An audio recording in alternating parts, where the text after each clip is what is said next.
Hey folks, how you doing? Dave McRae here. It is the 19th of May, 2017, and this is sort of a follow-up video, not quite, but kind of, to the video that I posted just a couple of days ago called The Halloween Movies, The Epic Rant, Past and Future, and it was an epic rant. I think I went on for like 30 minutes or so. You don't have to watch that video to watch this one, of course, but it might help. It might help. Anyway, that video was sort of about what I think of the Halloween movies, what Halloween is to me, and how that relates to the new movie coming out in October of 2018. Now, that being said, this video is going to be more about the new movie coming out in October of 2018 and what I think they need to do to have the best probability of success. There's no doubt that when the movie comes out in October of 2018, and perfectly timed for the 40th anniversary of the original film, that not everybody's going to like it. I mean, you can't please everybody. I, for one, was somebody that really enjoyed The Force Awakens, but not everybody liked it. I was somebody that particularly didn't like Rogue One, but a lot of people did. So, you can't please everybody. But I want to talk about what I think they need to do to have the best probability of success. Now, I also will probably repeat myself with certain things that I mentioned in the last video, but a lot of this stuff bears repeating, and I'm somebody that really likes to emphasize certain points that I think are vitally important. So let's talk about the new film. The new film is coming out in October of 2018, and it's being written by David Gordon Green and Danny McBride, and it's being directed by David Gordon Green. Now, when that news dropped and I found out about that, I too, like you, was like, who the fuck are these guys? And what? It really did seem to come out of left field. I appreciate all the people saying that I should have been the one to do it. I appreciate that. That was based on the latest Halloween fan film I did called Halloween the Night He Came Back. If you haven't seen it, check it out. It's on my channel. I'll talk more about that a bit later. I appreciate that, but they don't know who the fuck I am. But that being said, it's not that funny, actually, that people were making that compliment about me and what I was able to do with that film, because they understood that I understand Halloween. I get what the essence of Michael Myers is supposed to be and sort of what Halloween is supposed to be. So I appreciate the compliments nonetheless. That being said, yeah, I was a little taken back too. I was like, who the fuck are these guys? I went to their IMDb pages. I checked out their resumes. I checked out their work. I'm not too familiar with anything they've done other than maybe David Gordon Green directing Pineapple Express. I believe he was the one that directed that. But other than that, and I never saw that movie. So, and that was a comedy. Some people were like, why are you getting two guys who are known for their comedies, or at least Danny McBride, I think is, who are known for comedies, and you're doing a Halloween movie? Like, this isn't a fucking spoof, guys. Like, this has got to be dead serious and taken seriously. Now, as a filmmaker, you have to understand that it is not unprecedented or even as uncommon as you think that filmmakers to cross genres. A particular filmmaker might be known as a sci-fi guy or as a horror guy or as a comedy guy or a drama guy, and they can successfully actually make the transition into another genre. At the same time, there are filmmakers that don't do this successfully at all. Will this happen to David Gordon Green and Danny McBride? Who knows? Will they be successful or not? I don't know. But there are definitely things they have to get right in order to have that best probability of success. And one of those things is something that they talked about, a bit of a tidbit that dropped online the other day, which I happen to agree with. And I mentioned it in my other video, but it bears repeating. They want to bring Michael Myers back to his roots, or its roots, right? They want to bring the character of Michael Myers back to the roots. Not just in terms of the flavor of John Carpenter's original Halloween, but in terms of the flavor of the character of Michael Myers. Now, there was a word in there that threw a lot of people off, but made me really happy as a big fan of the original Halloween and Halloween 2. For me, as I mentioned in the other video, Halloween to me is Halloween 1, 1978, Halloween 2, 1981, that's where it ends. That doesn't mean, as I mentioned, that there weren't some redeeming qualities in the subsequent sequels, but by and large, 30 seconds here, a shot there, lighting here, doesn't make up for the abysmal bullshit that is pretty much every Halloween sequel. I mean, think about this, for example. So we're supposed to believe at the end of H2O that Michael Myers got undressed, undressed the paramedic, put his jumpsuit on the paramedic, and the mask. And then, he's buck naked. Okay, he's buck fucking naked. And he gets into the paramedic uniform. We're supposed to believe that this is happening in the corner and nobody notices this. Okay, you know what I'm saying? I mean, think about that visual for a second. Think of the character of Michael Myers and then picture him going, hey buddy, sorry, hang on. Like, it's comical. It's comical. You know what I'm saying? But what else were they going to do, right? I mean, they chopped off his head. Anyway, that aside, sorry. And hey, if you love that film and you love that reason and that works for you, that's okay. Okay? That's okay. I'm not saying you're a fucking idiot because of it. It just didn't work for me. That's all I'm saying. All right? And I find a lot of the sequels it's a shit show. The Halloween timeline, there's so many different timelines. It's a fucking shit show. It's a fucking shit show. Only in Hollywood can you go, guys, I know we fucked up these timelines, but we're gonna retcon. So these last 3 movies and all this stuff we've established, pretend that never happened, okay? And that... Oh, okay. So, you spend millions of dollars. I spend, so much money on the DVDs and the VHSs and the masks, and then you tell me that this doesn't exist. Anyway, back to my point. The word that was in there that got a lot of people upset was the word mortal. Danny McBride and David Gordon Green want to take Michael Myers back to being a mortal being. I was thrilled. Now, mentioning that threw a lot of people off. They were like, what the fuck? Michael Myers is an immortal being. He's supernatural. He's this, he's this, that, and the other. And it's like, no, he wasn't. He became immortal. He became supernatural. Yes, he did. After Halloween 4, essentially, he was an immortal being and he was supernatural. Certainly by Halloween 6, and one could argue at the end of Resurrection 2. But if you know your history, if you know your John Carpenter history and you know your Halloween history, you know that Michael Myers was never an immortal being. He was never supposed to be supernatural. Now, I mentioned this in the other video, but it bears repeating. I will say this. I know a lot of people are going to start commenting and saying, yes, but John, and I did mention this too. Yes, John Carpenter said that, he's like the wind. He's a force of nature. He's like a ghost.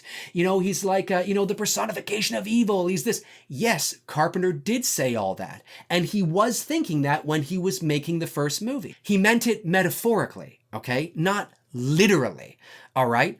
And the reason is because that's why he never wanted to do Halloween 2, as mentioned in my other video. He didn't want to do Halloween 2 because he knew in order to keep pushing the narrative forward with any sort of sense of reality, he would have to expose some sort of human element to Michael Myers, which he didn't want to do. It's not that Michael wasn't human. It's that keeping his motive a secret, keeping it more like, what the fuck? He's just doing this for no fucking reason, right? Who is this guy? Not knowing his backstory, not having...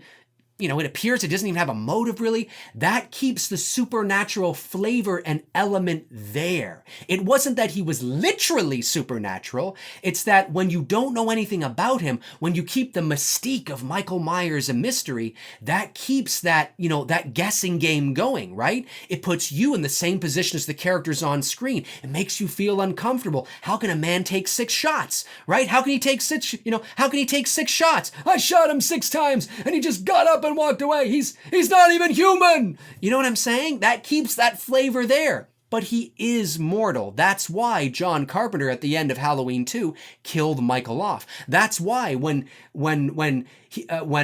John Carpenter and Deborah Hill were approached about doing more Halloween movies, they wanted to do movies that were anthology films. They didn't want to go back to Michael Myers because he's dead. It had a shelf life. It served its purpose, right? They thought, hey, why don't we do a Halloween movie every year, but it's a different creepy story. There's a lot of fucking stories we could do that are creepy and eerie and weird and fucked up, and we could release them as like Halloween anthology films. Well, they attempted to do that with Halloween 3 Season of the Witch, right? But it didn't work. It was a big, huge bomb at the box office, and it was a critical bomb as well. So, of course, 6 years later, they bring back Michael Myers. But in order to keep the Halloween franchise going with Michael Myers, they had to turn him into an immortal character. They had to make him supernatural. He wasn't supernatural in the literal sense in Halloween 1 and 2, but he became supernatural literal sense by Halloween 4 and 5 and 6 and H2O and Resurrection. And then it just was like, oh my God, you can't even kill the guy. And then it wasn't really scary. It was expected that he would get up from being stabbed. It was expected that he would get up from being shot. It was expected that he would survive a big, huge pipe to the head with green slime coming out. It was expected that he would survive a big, huge house fire with Busta Rhymes and all that fucking. It's expected. It's not scary anymore. It's expected. Okay, so what are the top things that David Gordon Green and Danny McBride need to do to give their new Halloween film the best probability and chances of success? Okay.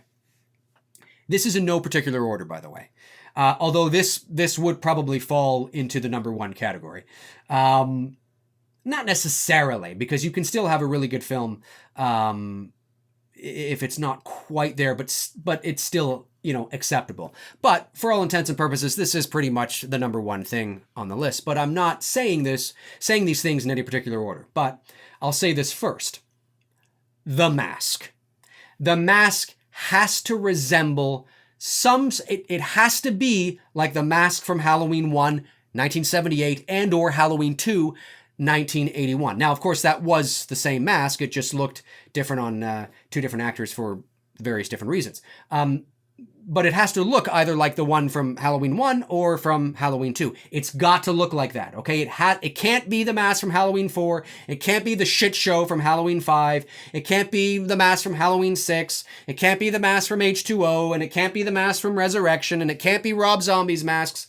It has to look like a 75 Kirk Dom Post mask. Now, whether that means you buckle your seatbelts and you go after, Shatner and the Captain Kirk rights and the Star Trek people and you try to get the rights to use a mask like that, that's probably not going to happen because the legalities surrounding that are just massively insane. And the reason why they never used that type of mask again was because they don't have the rights to do it, because the cat was out of the bag. Nobody knew it was a Captain Kirk mask when the first Halloween came out, and I'm not even sure people knew it was a Captain Kirk. I mean, people on set would have, but I mean the general public, I don't even know if they knew it was a Captain Kirk mask, or even the industry knew it was a Captain Kirk mask as a whole when the sequel came out either.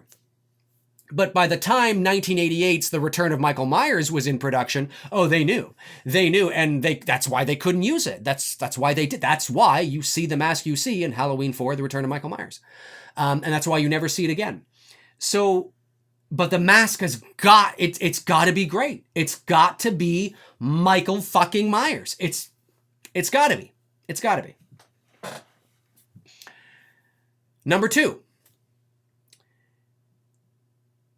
The music has to be immediately identifiable. Okay, now I don't just mean the Halloween theme. They're going to have the Halloween theme. We know this, okay? But the other music, the other pieces of music in the film have to be characters as well. That was one of the strong points with the original Halloween. It's sort of what was lost in the subsequent sequels of the Halloween franchise. It doesn't mean there weren't some moments of pieces of music that were all right, but outside of the Halloween theme that we know and love, there wasn't anything in the sequels that was really original, new, and beloved, okay? It was just sort of renditions of what we already know. Really cool, like really awesome. Oh, I like that version. Oh, that was really awesome. But it wasn't new in and of itself. It was just sort of, they're expanding on what you already know and love, right?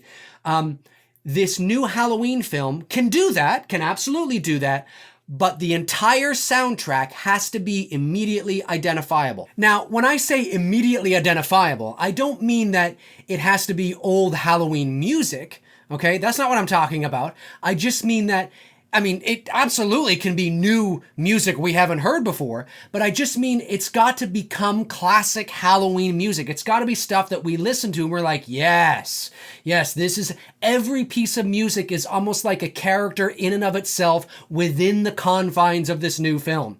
And the original Halloween played to that really well. And if John Carpenter is going to score this new movie, well, that part of it might be in really good hands. It can't just be the Halloween theme and then random horror instrumental shit that just could be in any fucking horror movie. No, this stuff, it doesn't have to be, I mean, it can be music that we know and love, and they can use renditions of the Shape Stalks or the Shape Lurks or, the Myers House theme or whatever the case is. Sure, okay. But I also would like to see new stuff as well, but not new generic sort of random horror stuff. I want to hear new stuff that going forward throughout the years, when you hear that, you go, Halloween. Just like you do when you hear the Shape Stalks now. Just like when you do when you hear Laurie's theme now. You go, Halloween. You know what I'm saying? Right? Because then that tells me they've done a great job on making the new soundtrack immediately identifiable with this property again. And that's really, really important. Shit that we're really gonna like, shit that makes sense, stuff that just fits so well. Number 3, mood and atmosphere. Now, mood and atmosphere doesn't translate to dark and creepy. No.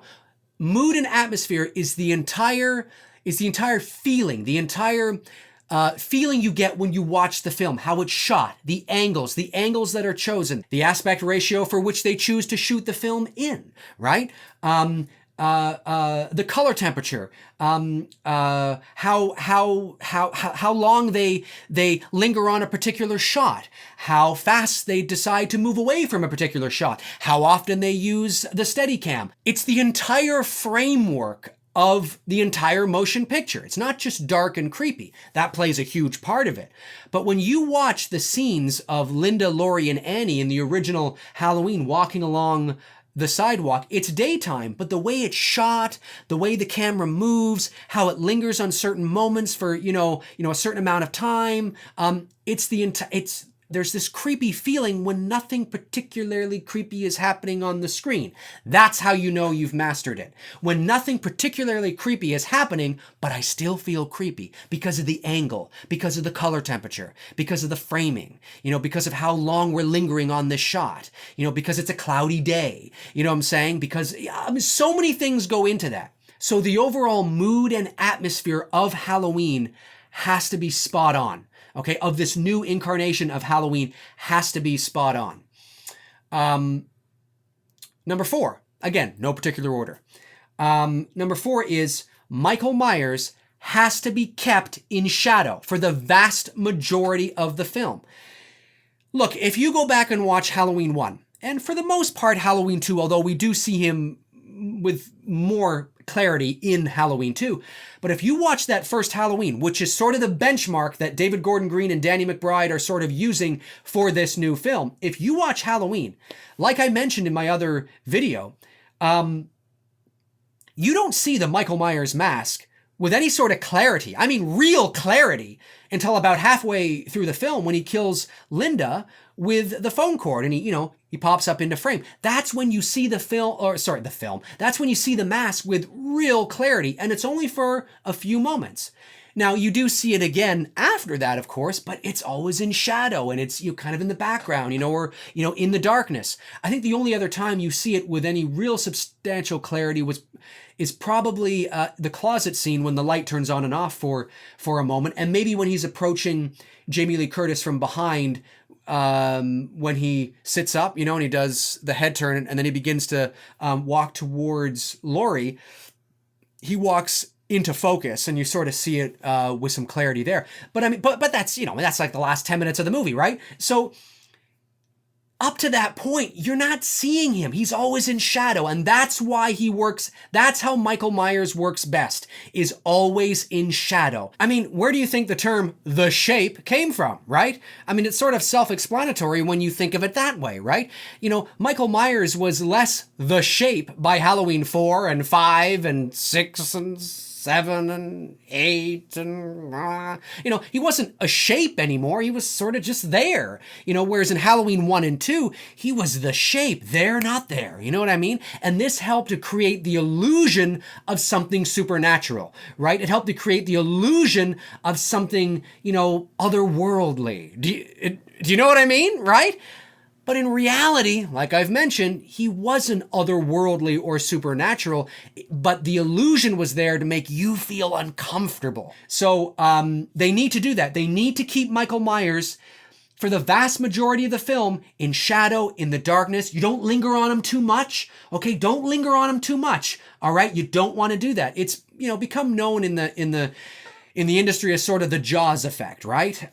Because in the movie Jaws, you don't really see the shark until like the last act of the film, with any sort of clarity. And it worked. Now, it doesn't work in every movie that people try to do that with, but it worked in Halloween, and it certainly worked in Jaws, but it worked in Halloween. But you've got to go back to that. You can't see Michael Myers as clear as day in the first act of the film, or in even the first two acts of the movie. He's got to be creepy. He's got to have that supernatural vibe, that mystique about him. And that's how you do it. So that's the fourth thing you need to do. The fifth and final thing you need to do is you need to have a protagonist and characters that we can cheer for, that we can relate to. When Halloween came out in the 1970s, it's a pretty cheesy film now. I mean, hey, it's my favorite film. Okay, it's my favorite film. But, you know, you watch it now and the dialogue's pretty cheesy, right? You know, I mean, you know, come on, let's be honest here, right? Doesn't mean it's not an awesome movie. I mean, you know, you could watch a movie from the 1950s. It doesn't mean it's, you know, there aren't certain things that aren't cheesy, but it's still an awesome movie. Psycho, there's certain things in Psycho that are kind of cheesy now, but it's still a fucking awesome movie because you have to think about its time. You have to think about it in relation to when it came out as well, right? It's still an awesome movie. I'm not saying that you update it and you have people using Skype and iPhones and technology, and I'm not saying you do that for this new film. But you have characters that we can relate to, that we can care about and cheer for. Okay, that's really important. But that's kind of like writing a narrative 101. You have to have likable characters that we can relate to and cheer for, so we can live through them vicariously. I mean, that's what you want, right? So those are the 5 things that David Gordon Green and Danny McBride need to do to give them the best possible chance, the best probability of success. Now, I know a lot of you out there are probably surprised that I didn't mention the story. Well, is the story important? Yes. Is the story the most important thing in a movie? Yes, it is, for all intents and purposes. It is the foundation for which for which everything grows from.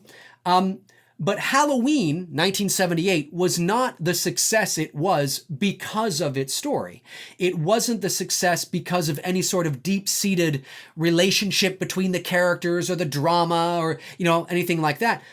Halloween became the highest grossing independent movie in motion picture history at that time because of its execution of the unknown, because of its execution of mood and atmosphere, because of its execution of prying on what we think we see, what we think we hear, because of the way they laid out Michael Myers, because of the way they told, it's a creepy ghost story. That's what Halloween is. It's a creepy ghost story. And if you can have all the elements that make a creepy ghost story really creepy and really fucked up, the story can be as simplistic as can be. It can't be so simplistic that it's boring, but you can have sort of the archetypal sort of narrative in place, and then, hey, go to town, right? As long as you know what you're doing with mood and atmosphere and lighting and, go to town. That's why some of the best horror movies are some of the most simplest horror movies in terms of story and structure and narrative. And then, where do they fuck up? Is usually in the subsequent sequels, where they try to make shit out of nothing, and they try to give motives for shit, and they try to give reasons for, shit happening and people doing shit, and then it just becomes so convoluted that they lose what made Halloween so successful in the first place, and they lose what made the original of most horror franchises so successful in the first place. That's the point. So as long as David Gordon Green and Danny McBride can go back to that, can go back to the flavor of Halloween, can go back to the essence of Michael Myers, we may have a very interesting approach here. Well, enough years have passed. The 40th anniversary is coming out. I don't know if you noticed, and this doesn't mean fucking shit on IMDb, okay? It really doesn't. But, it's interesting nonetheless that the new Halloween movie on IMDb is just simply titled Halloween. Interesting. Not Halloween 9, not Halloween The Return, just Halloween. Is this a remake? I'm not against it being a remake. I really am not. I'm really not. As long as they get all those things right, and I know that it's essentially the perfect storm, okay? But if they really do, if they really get all those things right, and all those things are firing on all cylinders, a remake of Halloween, it's not a bad idea. That doesn't mean that they're going to have Dr. Loomis in it. That doesn't mean they're going to have Laurie Strode in it. That doesn't mean it's going to be the same story and narrative as the one from 1978. It might not be. And I'm okay with that, as long as it has the essence and the flavor of what Halloween was. And I mean really pulling it off well, where you walk out of the fucking theater and you're like, I gotta admit, that was fucking good. I still like the original better, and you will always like the original better. You will, because you grew up with it, and it was the original, and you have this, nostalgic sort of tie to it. Of course. But can they make a movie? Can they remake Halloween? And you walk out of the theater going, wow, that was actually fucking good. That was really great. There's some moments, but overall, it was actually pretty good. I think they can. Doesn't mean they're going to. Does not mean they're going to. Okay? As I said in my other video, and as I've said in this video, could be a fucking shit show. Could be a fucking shit show. But maybe they could do it. So, anyways, folks, this has been another epic rant, but I wanted to sort of capitalize on the video that I did a couple of days ago, and sort of talk about what I think David Gordon Green and Danny McBride need to do to have the best possibility, the best probability, I should say, of achieving success with this new Halloween film. Now, if you haven't checked out my latest Halloween fan film, it is on my channel. It's called Halloween: The Night He Came Back. And that's sort of, a tribute film. There were a lot of people most of the people that didn't like that film that have gotten in touch with me have said that, oh, we didn't like that you sort of just kind of did sort of what they were doing with the original. But the vast majority of people who did like Halloween: The Night He Came Back liked it for those same reasons. Halloween: The Night He Came Back was a tribute film. It was to show you guys and to show everybody that me as an independent filmmaker can create on a small budget. I think we did it for about $5,000. We can create a film that has the essence and the flavor of Halloween while still being somewhat modern as an independent, low-budget horror film. And I think we achieved that. I think for all intents and purposes, I think we achieved that. Doesn't mean everybody's going to agree. It doesn't mean everybody's going to like it. But I think the vast majority of people who watch Halloween: The Night He Came Back are like, yeah, that's sort of what you achieve here. That's what they need to do. They need to go back to that. David Gordon Green, Danny McBride, if you want to have me as a consultant on the film, I'm available. I'd love to direct a scene. I would love to direct one scene in your new movie involving Michael Myers. I'd love it. I'd love to do it. Give me a call. Well, I'm not going to... No, don't give me a call because you don't know my phone number. Email me. Comment below. Let me know. All right, guys. Comment below and let me know what you think David Gordon Green and Danny McBride need to do for this new incarnation of Halloween to have the best probability for success. Comment below and let me know. My name is Dave McRae. Cheers.